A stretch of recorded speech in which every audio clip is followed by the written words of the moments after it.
Hello internet, this is Guglio from Bethuadahari.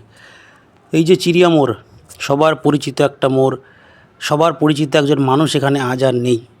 আমাদের সবার পরিচিত এবং প্রিয় কাঞ্চনবাবু। কাঞ্চনবাবুর পোস্টিং হয়ে গেছে, কাঞ্চনবাবু এখান থেকে ছেড়ে চলে গেছেন। চিড়িয়া মোড়টা এখন বড্ড ফাঁকা ফাঁকা। এই বাইকটা যেদিন ট্রাফিক অ্যাওয়ারনেসের জন্য সাজানো হয়েছিল সেদিনও কাঞ্চন স্যার ছিলেন আমাদের সাথে, কিন্তু আজকে আর নেই। তার পোস্টিং হয়ে গেছে বিধাননগরে, সে আমাদের ছেড়ে চলে গেছে বিধাননগর। খুব খারাপ লাগে, একজন পরিচিত মানুষের সঙ্গে চিড়িয়া মোড়ে আসলেই দেখা হতো, এখন আর হয় না। এখন যারা আছে তারাও পরিচিত, কিন্তু কাঞ্চনবাবু তো আর নেই। চিড়িয়া মোড় থেকে হাঁটতে হাঁটতে আমরা চলে যাচ্ছি ক্যান্টনমেন্টের দিকে। ক্যান্টনমেন্টের রাস্তা খুব পরিষ্কার পরিচ্ছন্ন, যেহেতু আর্মির এরিয়া ওই জন্য খুব পরিষ্কার পরিচ্ছন্ন রাখে। এই যে একটা বাঘ, আর সঙ্গে রয়েছে আরেকজন মানুষ, সুশান্ত দা। সুশান্ত দাও আমার সঙ্গে আর বেশি দিন থাকবে না। সুশান্ত দার পোস্টিং হয়ে গেছে বীরভূম। সুশান্ত দা আমাকে ছেড়ে চলে যাবে বা আমাদেরকে ছেড়ে চলে যাবে। এই মানুষের সঙ্গে পরিচিত হলে, ভালোবাসা বাড়লে, অন্তরঙ্গতা বাড়লে পুলিশের চাকরিতে এই কষ্টটাই হয়।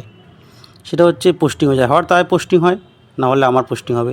যাই হোক, ছেড়ে চলে যেতে হয়, ছাড়তে হয়, সারা জীবন একসঙ্গে থাকা যায় না।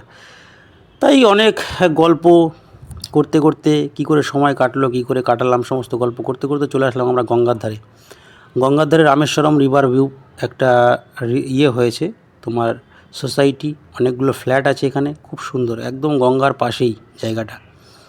এখানেই চলে আসলাম হাঁটতে হাঁটতে, কারণ এই দিকটায় আসা হয়নি। ব্যারাকপুরের অনেক দিকেই গেছি আমরা, এই দিকটা আসা হয়নি, তার জন্য সুশান্তকে সাথে নিয়ে এদিকে চলে আসলাম। ডান দিকে ইটভাটা বন্ধ হয়ে গেছে, বাদিকে বালি নামছে, একজন লোক তদারকি করছে বালি নামানোর জন্য। আর ওই দেখো প্রাচীরের উপর একজন বসে রয়েছে। গঙ্গার ঘাটটা এখানে যে সোসাইটি হয়েছে তার জন্য খুব সুন্দরভাবে বাঁধানো হয়েছে, পাথর জালি দিয়ে বাঁধানো হয়েছে। আর এই দেখো নিচটায় পুরো পাথর ভরে গেছে, এই যে পাথর দিয়ে পলি, ওই যে নিচে পলি, জঙ্গল হয়ে গেছে, গাছালি হয়েছে, গাছপালা হয়েছে। এখান দিয়ে যে গঙ্গার পলি মাটি তুলে দিয়েছে, পুরো ভরে দিয়েছে পলি মাটি দিয়ে। এটাকে পরবর্তী সময় হয়তো পার্ক বানিয়ে দেবে, বা পার্ক হয়ে যাবে, ফুল গাছ টুল গাছ লাগালে, সাজালে খুব ভালোই লাগবে দেখতে জায়গাটা। গঙ্গার পাড়ে একদম খুব সুন্দর একটা জায়গা। ওই যে শেওড়াফুলি ঘাটে যাওয়ার জেটি ঘাট, ওখান দিয়েই মানুষ শেওড়াফুলি ঘাট যায়। এখানেই পাড়া, এই ফাঁকা জায়গাটায় বিশেষ লোকজন নেই, যা আছে ওইখানে, ওই যে যা লোকজন, ভিড়ভাড়টা ওদিকেই। এই জায়গাটা ফাঁকাই, এখানে লোকজনের তেমন কিছু ভিড় নেই। আমরা আসিনি কোনো দিন, ওই জন্য সুশান্তদাকে সাথে নিয়ে এই জায়গাটায় চলে আসলাম। গঙ্গার জল পুরো শান্ত হয়ে রয়েছে, হয় জোয়ার আসবে, না হলে ভাটা।